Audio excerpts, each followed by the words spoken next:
You go to bed tonight, pull up your blanket, and fall asleep, feeling secure within the walls of your home. But imagine being out in the wild, wrapped in nothing but a thin layer of nylon, while creatures that can hear your heartbeat from across a clearing lurk in the darkness. They are fast, they are efficient, and they are hungry. By every biological definition, You are helpless, quiet meat that can't fight back. Yet you wake up in the morning every single time. You might feel that pulse of ancient anxiety when you hear a snap in the brush. But the thing outside isn't coming in. It knows better. Invisible agreement between humans and the wild, a survival mechanism that has kept us safe for 2 million years, even when we are at our most vulnerable. On paper, a sleeping human is the perfect meal. No claws, no venom, no armored hide, no burst of speed. A resting body is warm, slow breathing, and easy to locate by scent and sound alone. If you designed prey from scratch, you might land on something very close to us, soft, defenseless, and immobile for roughly a third of every day. And yet, across millions of documented nights of camping, field research, and rural life lived close to wildlife, large carnivores overwhelmingly choose not to act on that opportunity. Lions pace the edge of firelight and turn back. Wolves circle a camp and vanish before dawn. Bears investigate a tent, sniff, and move on. This isn't a fluke repeated a few times. It's a pattern so consistent that biologists have spent decades trying to explain it. The answer isn't a single trick. It's a layered system built from fire, scent, sound, shape, and risk calculation, all working together to make one of nature's easiest targets feel to a predator like one of its riskiest bets. Nothing on this list matters more than fire. All working together to make one of nature's easiest targets feel to a predator like one of its riskiest bets. Nothing on this list matters more than fire.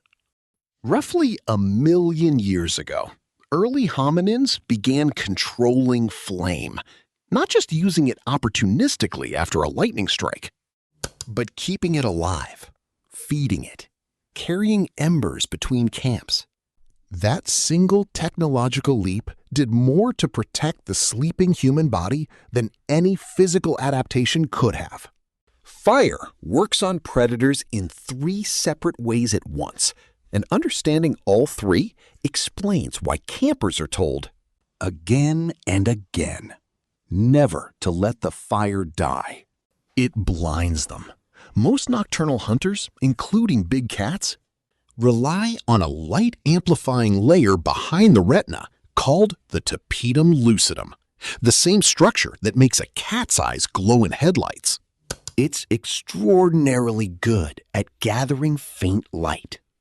It is much less good at handling a sudden, flickering bright source like open flame. Staring into or near firelight temporarily impairs the very night vision that makes these animals such efficient hunters, leaving them functionally half-blind at the one moment they'd need to strike. It signals unpredictability. Fire moves in ways nothing in a predator's evolutionary experience prepares it for. It flares, pops, throws sparks, and changes shape unpredictably. For an animal whose entire hunting strategy depends on reading and predicting movement, an erratic, glowing, popping object radiating heat is simply outside its playbook. Unpredictability, to a predator's brain, reads as a risk. It marks territory as occupied and defended. Smoke carries. Long before an animal gets close enough to see flame, It smells the burning wood, and that smell has become, over countless generations of encounters, associated with a very specific kind of danger: humans, tools, and consequence. Populations of animals living near human settlements learn this fast, and the association gets passed down through experience and observation. This is why survival guides are so insistent on one unglamorous rule: keep the fire burning through the night, even in small embers. It isn't superstition. It's the single most effective tool in the arsenal, precisely because it exploits a physical vulnerability that no amount of muscle or claw can compensate for. Predators navigate the world through scent far more than we intuitively understand. A wolf's sense of smell is estimated to be tens of thousands of times more sensitive than a human's. Long before a bear sees a tent or hears a zipper, it has already built a scent profile of what's inside, and increasingly, researchers believe that profile includes a category the animal has learned to treat with caution: the human smell itself. This isn't about humans smelling bad to predators in some chemical sense. It's about novelty and prediction. Wild carnivores build enormous internal libraries of what different prey smells like, how it behaves, and what happens when they engage with it. Deer smell like deer. Elk smell like elk. Humans smell like campfire smoke, synthetic fabric, soap, food wrappers, sunscreen, and diesel. To a predator's nose, we're an unfamiliar variable, stacked on top of dozens of other unfamiliar variables. And unfamiliar, in the wild, is a synonym for expensive to test.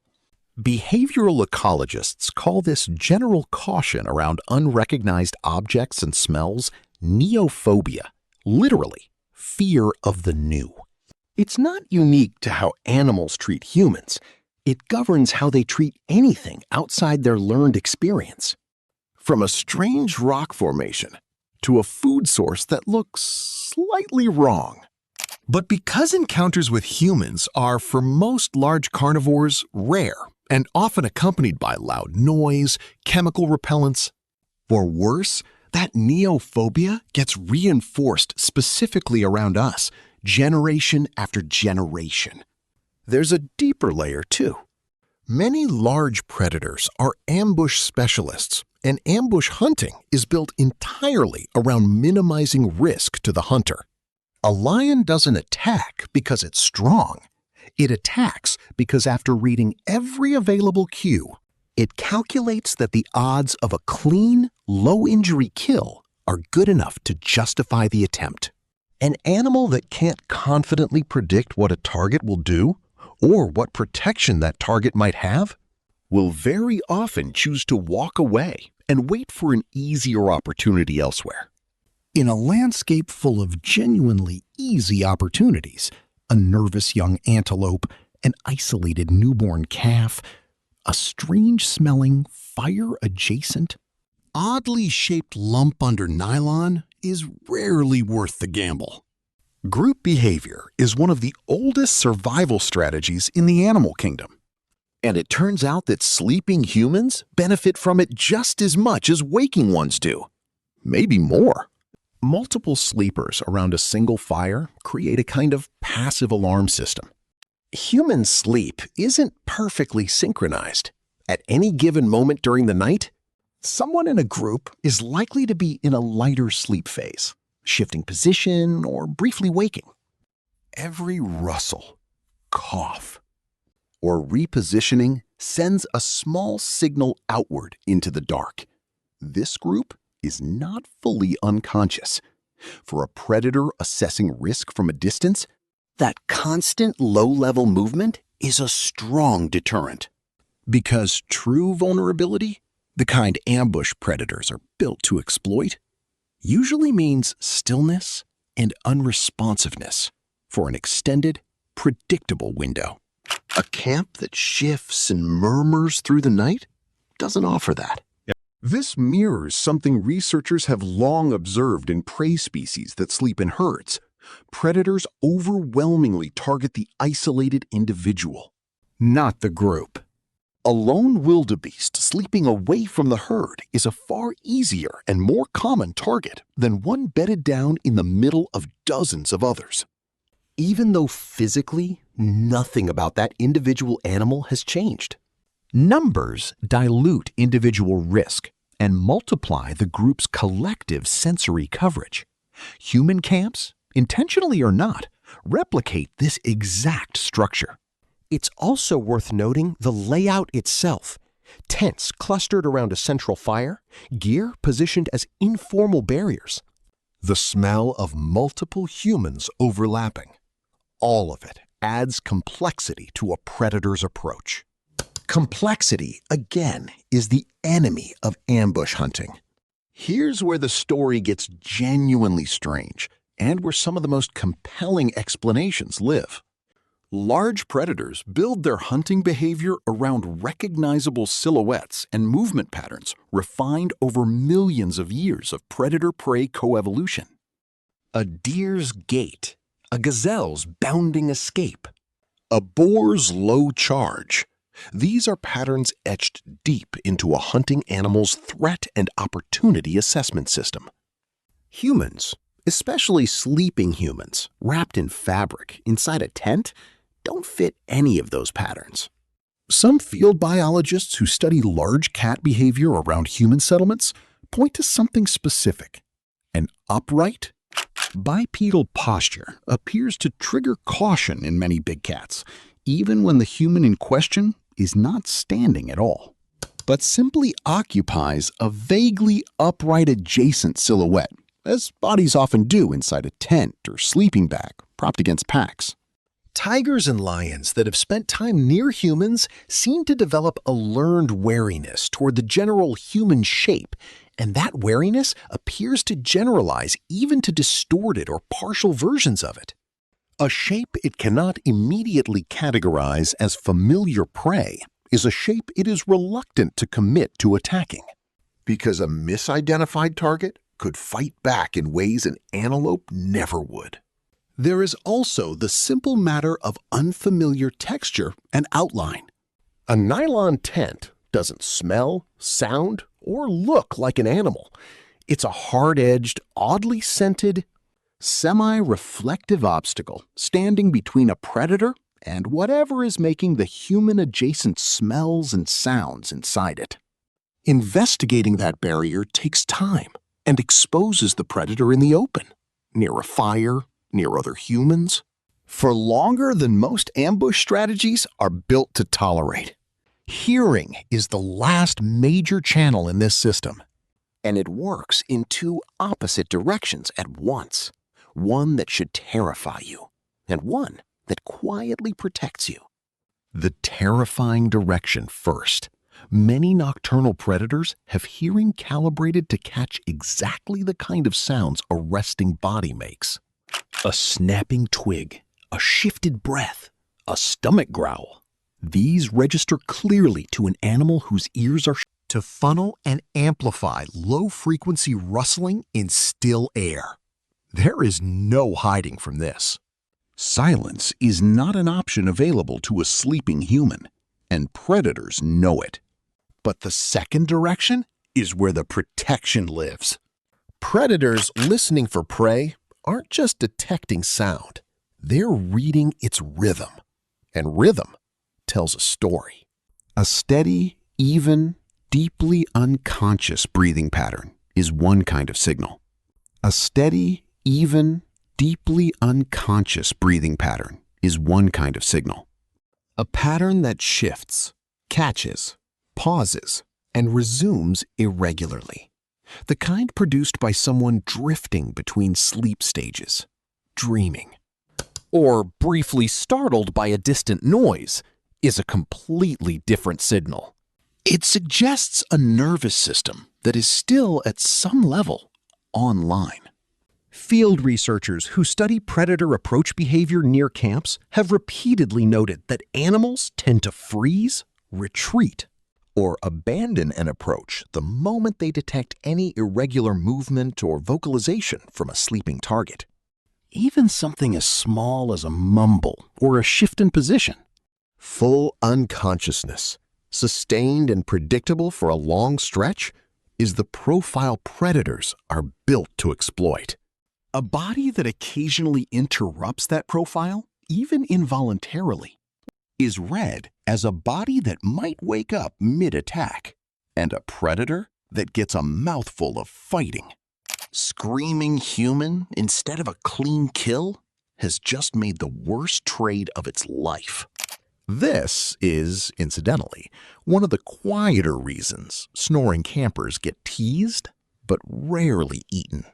An erratic, loud, unpredictable sound pattern is about as far from safe, sustained, unconscious prey as a body can broadcast.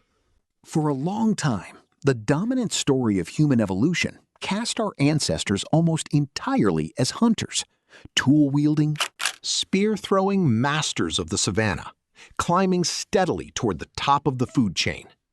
In recent decades, a competing and increasingly well-supported picture has filled in the gaps. For a very long stretch of our evolutionary history, we were just as often hunted as we were hunting. Fossil evidence from early hominin sites shows puncture marks and bite patterns consistent with big cats and giant birds of prey treating our ancestors as a food source, not a threat to be avoided. This hunted, not just hunter framing, matters here because it reframes the entire question.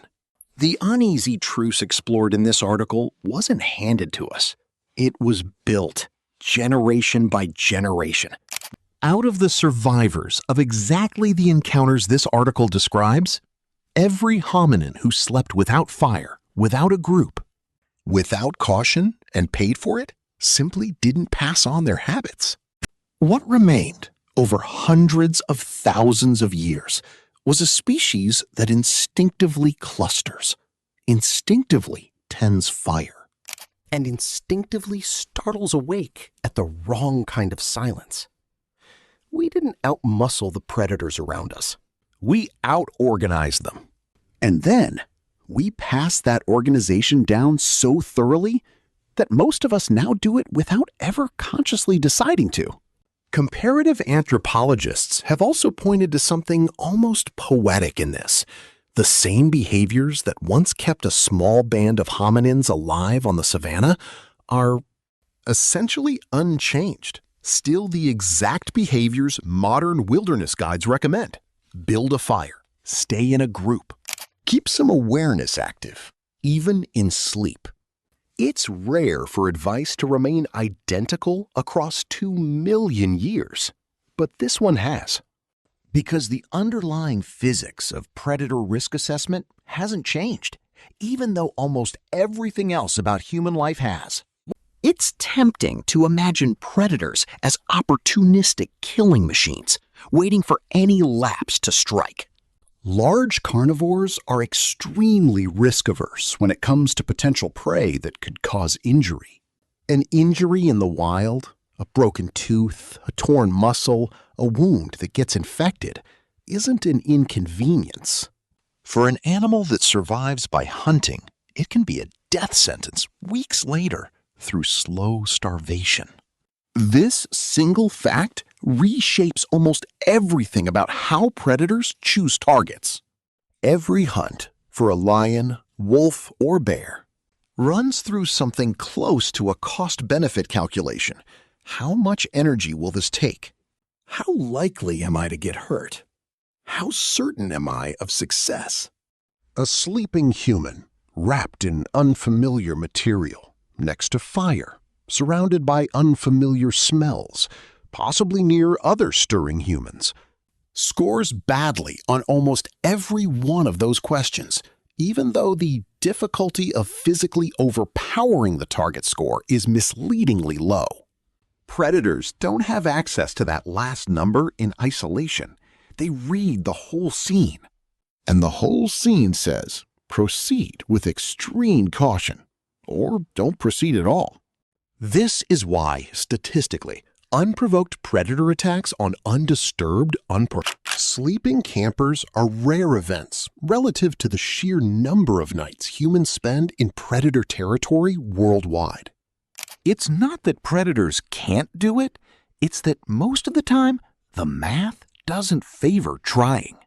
No responsible account of this topic can end here without an important caveat, because the invisible agreement is a pattern, not a guarantee, and treating it as absolute is exactly the kind of overconfidence that gets people hurt. There are well-documented cases where the boundary fails. In parts of India's Sundarbans, tigers have historically preyed on sleeping or working humans with enough frequency that local communities developed specific countermeasures, including wearing masks on the backs of their heads because tigers there were observed favoring ambush attacks from behind. In parts of East and Southern Africa, lions, particularly older or injured individuals who can no longer easily catch fast, healthy prey, have occasionally targeted sleeping people, most famously in a small number of intensively documented man-eater cases, where a specific animal, not the species as a whole, developed a repeated pattern of human predation. Habituation matters enormously here. Predators that have lost their fear of humans through repeated exposure at unsecured campsites, garbage dumps, or feeding sites behave very differently from wild, wary populations. Scarcity is another variable that changes everything. An animal that is old, injured, or facing a collapse in its normal prey base has a very different risk calculation. When the alternative to attempting a risky hunt is starvation. Risky, but possible, starts to look a lot more attractive than it would to a healthy, well-fed individual with easier options available. This is precisely why every genuine wilderness safety guide pairs the reassuring biology with concrete, unglamorous precautions. Store food and scented items away from the sleeping area. Keep a fire maintained. Sleep in groups where possible. Avoid camping on obvious game trails, and never approach or habituate wildlife by feeding it. The invisible agreement holds remarkably well, but it holds because of specific conditions: fire, scent management, group presence, unfamiliarity, not because of some universal predator etiquette. Remove those conditions, and the agreement can and does break. For the curious professional, this is a genuinely elegant case study in risk assessment under uncertainty, arguably one of the best natural examples of an animal choosing not to act on an available opportunity because the perceived cost outweighs the perceived benefit. Despite the physical asymmetry being entirely in the predator's favor. For the meaning seeker, there's something worth sitting with here. Humans survived, not because we were the strongest or fastest animal in the room, but because we built systems, fire, cooperation, tools, shared vigilance that made us harder to read and more expensive to test. Vulnerability, paired with the right structure around it, stops being an invitation and starts being a deterrent. For the anxious optimizer lying awake listening to something move outside the tent, the data is genuinely on your side. The overwhelming majority of nights spent sleeping in predator territory end exactly the way they're supposed to, with nothing happening at all. Because the animal outside already ran the numbers and decided you weren't worth it. That said, the reassurance isn't a reason to skip the fire, or to leave food in the tent, or to camp alone on a game trail. The system works because of what you do, not instead of it. And for anyone who simply loves the atmosphere of it all, the crackle of embers, the distant call of something unseen, the strange calm of knowing you are, technically, prey, and sleeping anyway? Maybe that's the real takeaway. Somewhere out past the edge of the firelight, something with teeth and claws and the speed to close the distance in seconds looked at the shape breathing slowly under the nylon, weighed the odds, and chose to walk away. Not because it was afraid of you, exactly, but because 2 million years of trial and error taught its ancestors that the sleeping human is never quite as simple as it looks. But it's there, built from smoke and scent and shape and numbers, holding the line one quiet night at a time.